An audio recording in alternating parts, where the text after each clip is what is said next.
Webafowethu waphinda waqopheka umlando endimeni kaMaskandi ke lapha ngokhuzana umfokampongose ke ehlanganisa ke abantu abaningi ke lapha ke yokwenza iCD launch yakhe ke endaweni yaseThekwini ke eGagasini ke kwelika Banana. Bafowethu abantu bebephume ngobuningi bayobona abaculi abakade bekhona kanye nokhuzana.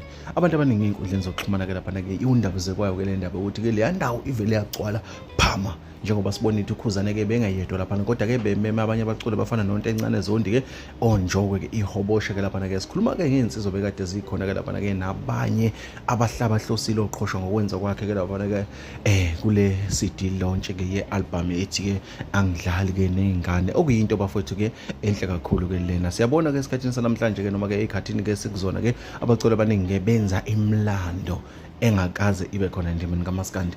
Uthi wawazi nje ukuthi abaculi bakaMaskandi ke bangakwazi ukugcwalisa iTedium baphinde bakwazi ukugcwalisa ama-workshop uzobuka nje uMaskandi kuphela.